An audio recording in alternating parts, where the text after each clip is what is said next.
سڵاو خۆشەویستانم خۆشحاڵین بۆ جارێکی دیکە لە شاشە جوانەکەی کەناڵی ئاسمانی پەیامەوە. بە یارمەتی خۆی گەورە و شاناوکارانم بووینەوە میۆنی ماڵەکانتان بۆ پێشکەشکردنی ئەڵلقەیەکی نوێ لە بەرنامەی پەیامی تۆ. سەرەتاش لە ناخی دڵمانەوە جوانترین و گەرمترین و باشترین سڵاو و جەژنە پیرۆزی خۆمان ئاراستەی ئێوەی بیرەر و بەڕێز و خۆشەویست دەکەین. هیوادارین ئەم جەژنە بێت تەمایەی خۆشی و ئارامی و تەبایی دڵەکان و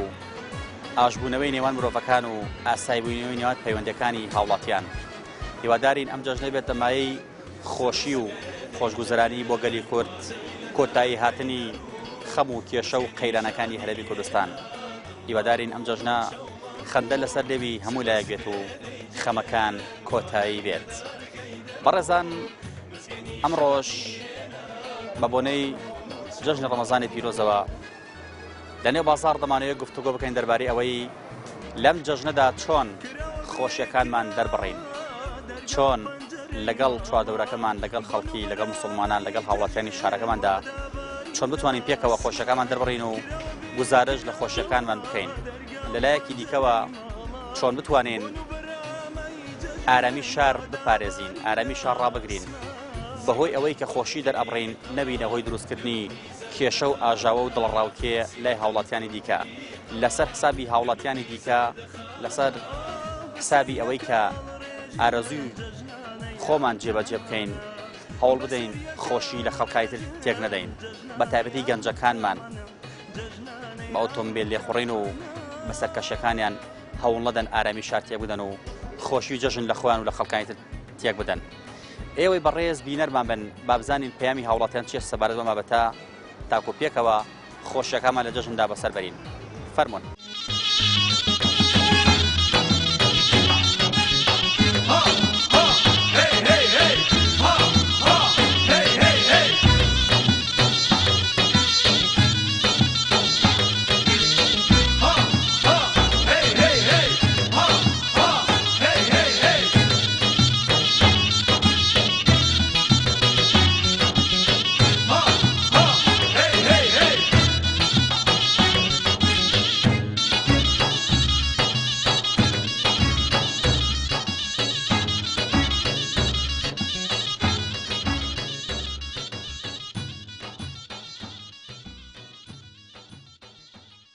لە جەژندا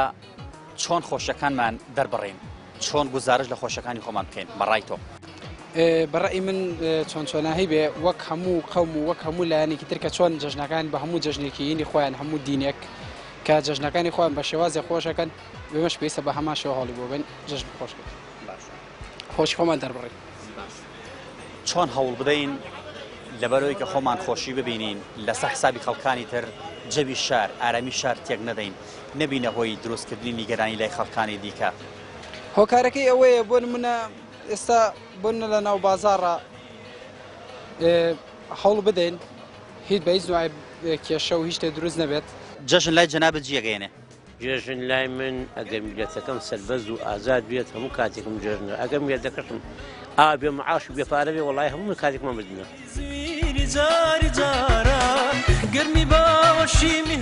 ئێمە چۆن بتوانین لە جەژنی ڕەمەزانی پیرۆزدا خۆشیەکانمان دەربڕین لەگەڵ خەڵکانی دیکەیە هاوبەشی خۆشی یەکتری بین؟ وەڵای هاوبەشی خۆشی ئێمە بەهێزی پێشمەدەوێت،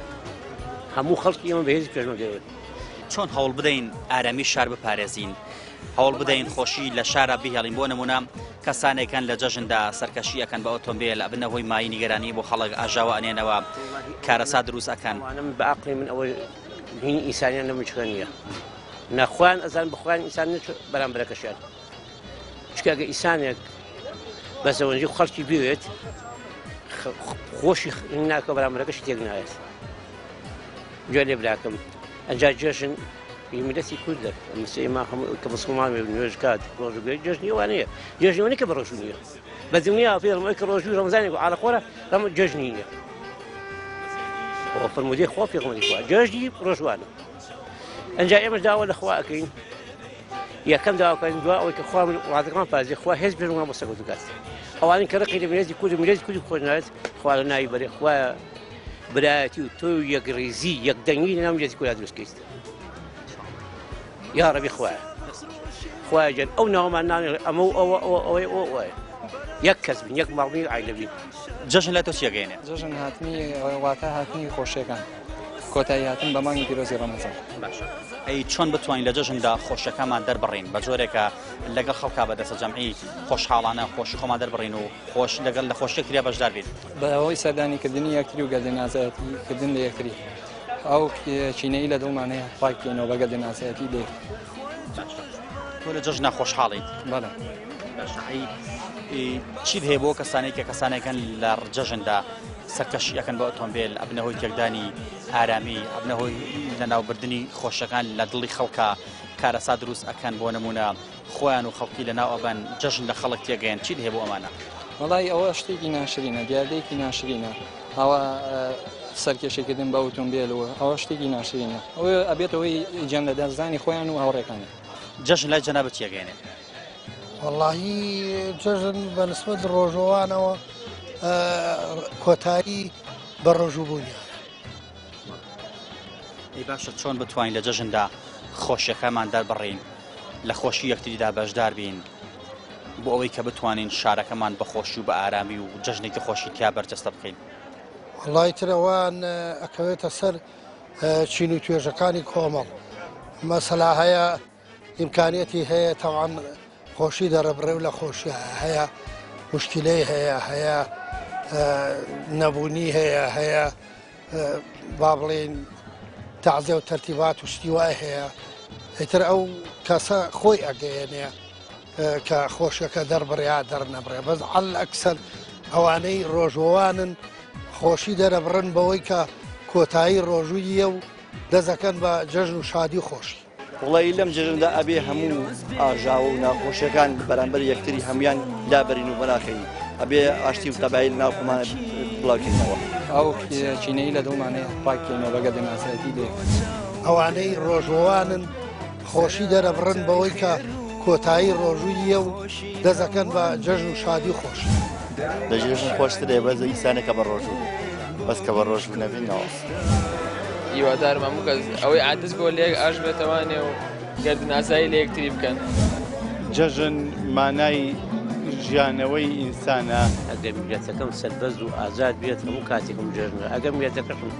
ئابێ مەعاش و بێپارە بێ وەڵای هەموو کاتێکمان بدنە. جەژن لای بەڕێستان چیەگەێنێ؟ مامۆستا جان جەژن واتە سەردان یەکتری کە سوکار سەردان یەکتریکەن واڵوە کەسانێکەوە دڵان یەکتری عاجز بووە هاتوچۆ یەکتریکەن بۆی دڵان چاک بێتەوە. چۆن خۆشیەکانمان دەربڕین لە جەژندا لەگەڵ کەس و کار بۆم لەگەڵ خەڵکانی دیکە لەگەڵ ڕەفیق و برادەرە هاوبەشی خۆشی یەکتری بین بۆی کە هەستکەین مە ڕۆژێکی جیاوازە لە ڕۆژەکانی تر. بەڵێ وەڵای تر بەڕاستی کە تۆ کە چتە ژماڵێک ئەو ماڵە زۆری پێخۆشە بێت بەسریەکەیتەوە نەک لە دەرگا جەژنانە نە چ دانیشە 5 دقە 10 دقە ئەو خۆشیە بۆ ماڵە. کەسانێک گەن لە جەژندا سەرکەشیەکەن بەتەدی گەنجەکانمان بە ئۆتۆمبیل لە ئەڕۆن دێن تووشی حادیسا بن خوان لەناوە بە خەڵکی ترناوە بن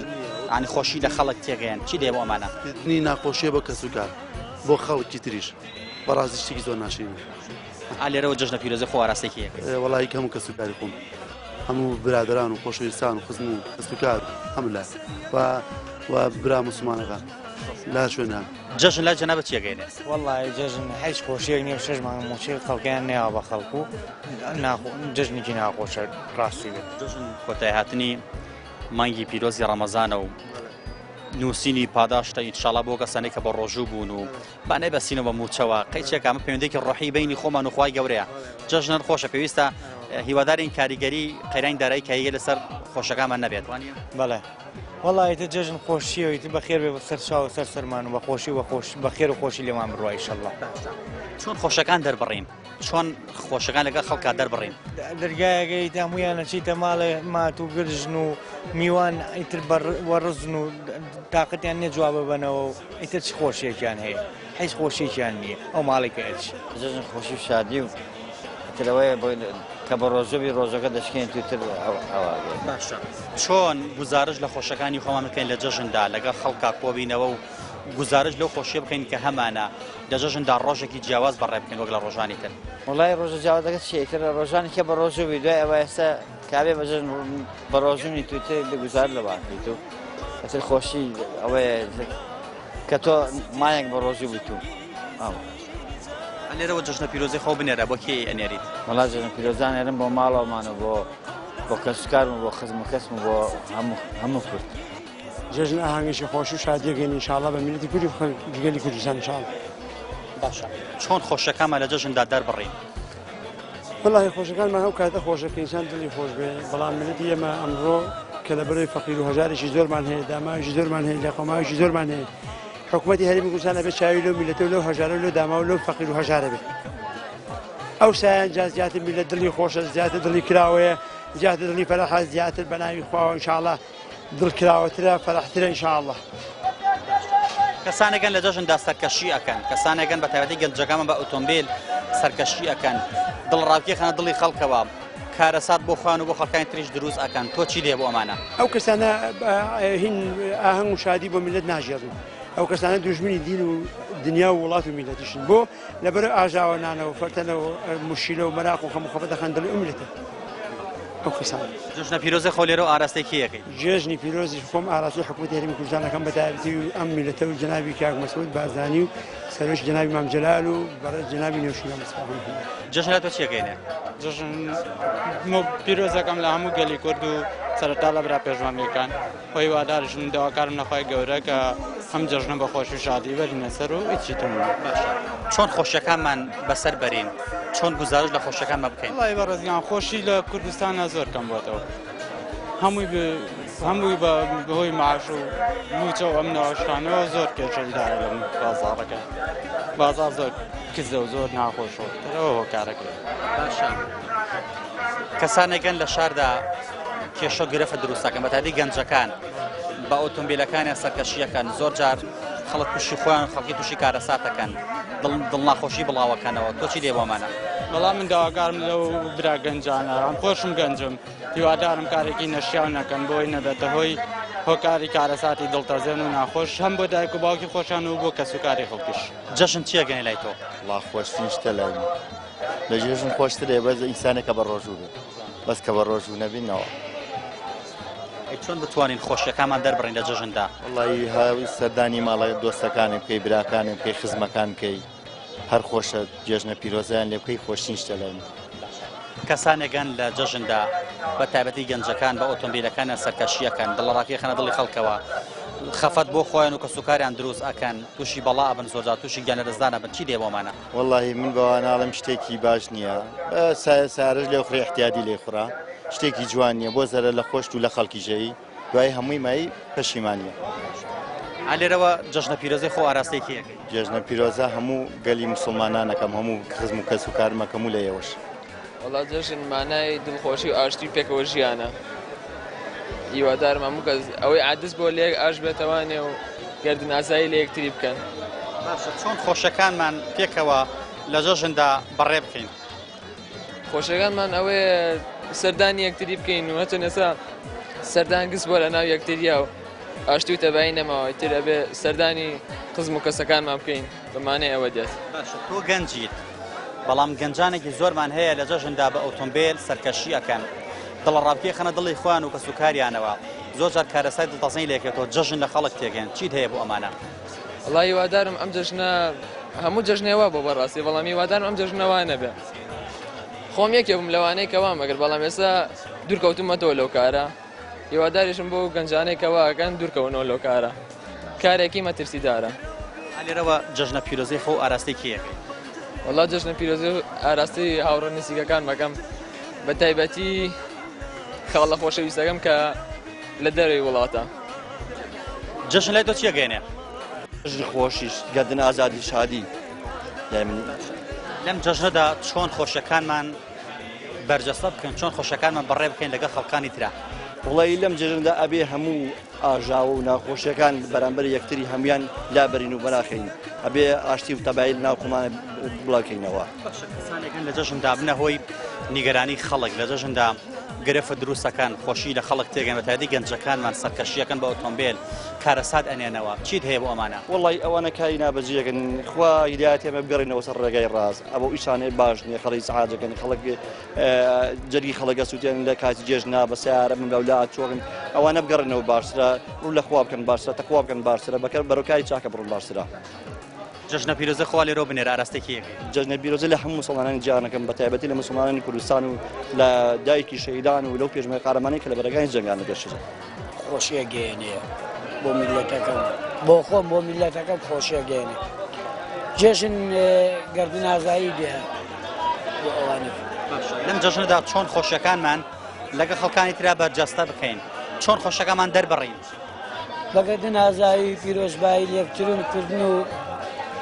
بۆ ئەوانە لێرە جژنە پیرۆزەی خۆ ئاراستەی کێیەکەی ئاراستە هەموو مسلمانانی جیان سەرتاسەری جیان جەژن چییە گەێنە لای تۆ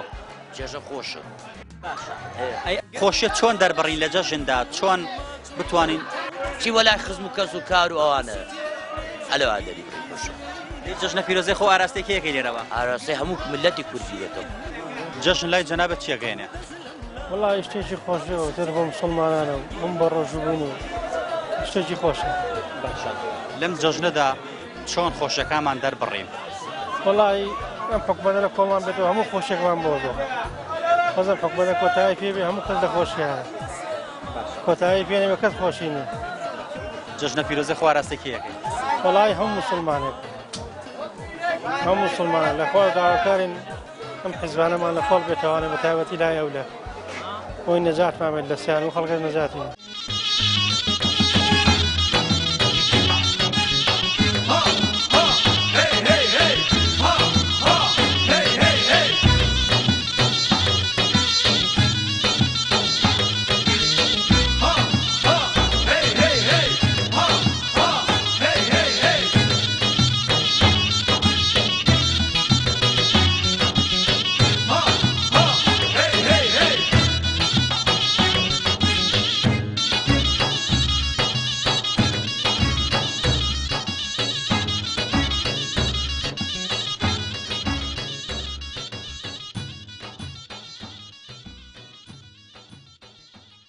جژن لای جەنابەت چییە گەێنێ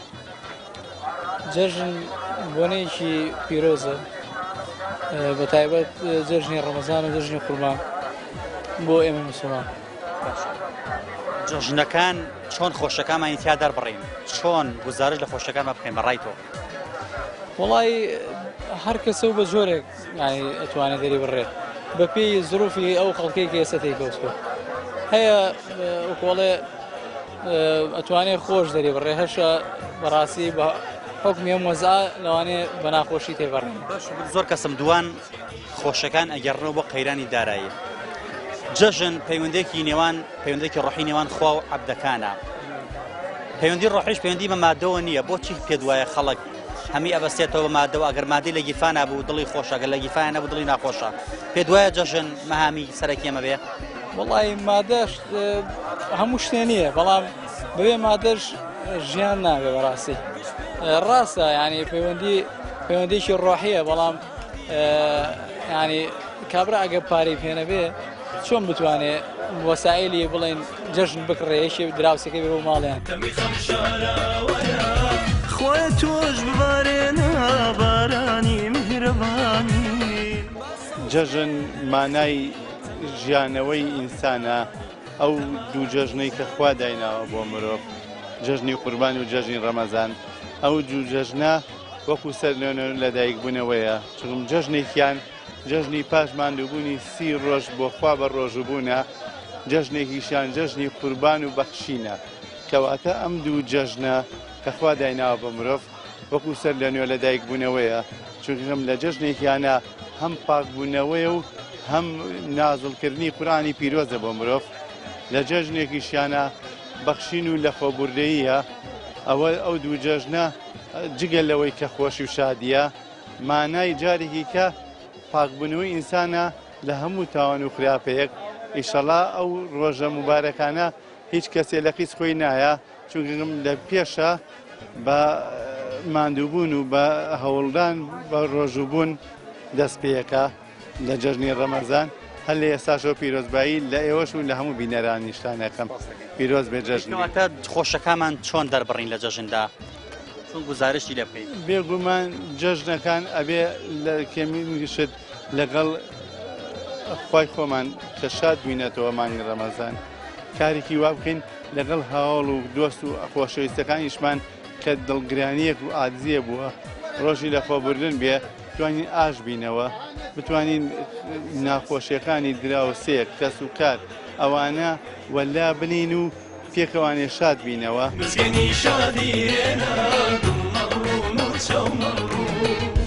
و لە زیکری خوش دوور نەکەوینەوە چون یەکەم ئێمە پارەیەک چۆن کۆکەیتەوانێ ئەوایی ئێتاعاتێکمان کۆ کردوێتەوە دوای جەژنیش لە قیس کۆمانی نین ئەو غەزنەیە بەتاڵ نەکەینەوە بتوانین وا بکەین درێژەی پێ جەژن لای بەڕێزە چیەکەینێ جەژن بۆ ئەوانەی کە بە ڕۆژنجی شتێکی زۆر پیرۆزە بەلای هەموو مسلمانێکەوە کە جەژنیم بێتێ مای خۆشی بۆ مسلمانان لە ساڵەکە ئێمە دوو جەژنمانە بێت لەو جەژنا خۆشی دەرببڕین بۆ شێوازە کە شەرع پێڕازیە خۆشەکان چۆن دەربڕین بەڕای تۆ خۆشیەکان بۆ شوێ کە شەرع پێڕازیە سەردانی خزمەکان بگەن بە پێی توان ئەوەی کە بتوانین نێوشی کە نەتوانین بە تەلەفۆن یان بە نامە هەواڵیان بپرسین هیوادارم ئەوانش وەکو ئەو کەسانی کە هەست بە جەژنەکەن خۆشی وەک ئەو خەڵکانە دەربڕن کە بەبێ شەرع دەرێبڕن بۆی ئێمە ئەم خۆشی ژیان بۆ هەموو کەسەکە تەنیا بۆ دوو کەس نییە بچێت لەوانی تری تێکدا بۆ تەنیا لەبەر خۆشی خۆی خۆشی خەڵکی تر تێک بدە لێرەوە جەژنە پیرۆزەی خواراستێکیە جەژنە پیرۆزەکەم هەموو ئاڕاستە هەموو مسلمانانەکەم لە هەرێمی کوردستان و عێراق و هەموو جیهان جەژن لای جەنابەت چیەکەینێ والله خۆشی خۆشی ئینشاءالله چۆن خۆشەکانمان دەربڕین وڵی خۆشەکەی تێ بە گوێرەی بوون و بە گوێری ئیدار و بە گوێری توانە لێرەوە جەژنە پیرۆزەی خۆ ئاراستێکی یەکەی جێژی پیرۆزەی کوردستان نەکەم گەلی کوردستانی خۆمان یا هەموو چوارچێوی کوردستانی هەموو چوارچێوی کوردستان بۆ لە زێرابشتان وڵی لەم جێژندا ئەبێ هەموو ئاژاوە و ناخۆشیەکان بەرامبەر یەکتری هەمویان دابەرین و بەناخین ئەبێ ئاشتی و تەبایی ناوخۆمانە بڵاوکەینەوە ئەو چینەی لە دڵمانەیە پاکەینەوە بەگە دەناسەتی بێ ئەوانەی ڕۆژۆوانن خۆشی دەرەبڕن بەوەی کە کۆتایی ڕۆژوویە و دەزەکەن بە جەژن و شادی خۆش لە جێژن خۆشترێ بەز ئیسانێکە بە ڕۆژوو بەس کە بە ڕۆژوو نەبینەوە هیوادارم هەموو کەس ئەوەی عادز بۆ لێک ئاش بێتەوانێ و گەردناسایی لە یەکتری بکەن جەژن مانای ژیانەوەی ئینسانە ئەگەر میلەتەکەم سەربەز و ئازاد بێت هەموو کاتێکم جەژنە ئەگەر میلەتەکەم ئابێ معاش و بێپارە بێ وڵای هەموو کاتێکمان بدنە جەژن لای جەنابەت چیەکەینێ وەڵا مانایەکی خۆش ڕوونتر یعنی جەژن ینی جەژنێکی پیرۆز جەژن پیرۆزە یعنی هەموو کەسێ دڵی پیر خۆشە چۆن بتوانین لە جەژندا خۆشیەکانمان دەربڕین وەڵا بێ دڵمان فراوان بێ بەرامبەرەکانمان لێ بدنمان هەبێت بەو شێوێ بێت تۆ خۆ شۆفێریت کەسانێکی شماری لە جەژندا بە شۆفێرەکانیان بە ئۆتۆمبیلەکانیان شۆفێری سەرکەشی ئەکەن بە تایبەتی گەنجەکانمان جەژن خۆی خۆشە بەڵام ئەبنە هۆی دروستبوونی ناخۆشی و دڵتەنگی بۆ کەس و کاریانە بۆ خەڵکانی دیکە بۆ چوونت چیە لەسەر ئەمە و پێشنازە چێ بۆیان ڕاستی بێەوە کردەوەیەکی زۆر ناشرین و نابەجێ پێویستە هەمومان هاوکاری یەکتری بکەین لێبردنمان هەبێ بەرامبەر نەفەر بەرامبەر سایق بەرامبەر نەفەرە بی بەو شوێ بێت لێرەوە جەژنە پیرۆزەی خواراستێکی یەکەی جەژنە پیرۆزەی خۆم ئاراستەی هەموو برانی مسلمان هەموو مسلمانیان ژیان و هەرخۆشیەوە لێرەوە پەیامی خۆ بگەینەوە جەژنە پیرۆزە لە کیەکەی جەژنە پیرۆزە لە هەموو گەلی کوردستانەکەم و لە هەموو مسلمانان و لە بە تایبەتی کوردستان و هەرێمی کوردستان و قەومی کورد و هەموو قەومێکی کە بە تایبەتی ئیسلام چونکە ئەم جەژنە جەژنی مسلمانانە لە جەژنە پیرۆزە لە هەموو گەلی کوردستان و لە هەموو مسلمانانی جیهان و دنیا کەسێ سەردانی بکە بەڕێکا بە شێوازێکی جوانوانێ کەسانێکمان لە جەژنا سەرکەشن سەرکەشیەکەمە دادی گەنجەکان بە ئۆتۆمبیل کارەسات بۆ خان و خەڵکان تریش دروستەکەن خۆشی لە خەڵک تێگەن پێ دوایە ڕێنمایی چی بۆم کەسانە وڵی شتێکی ناشرێنە بەڕاستی گەنج ئەم سەردەما ینی لەگەر ڕێزما خەریکە بە ئاخارێکی خراپە هەڕوە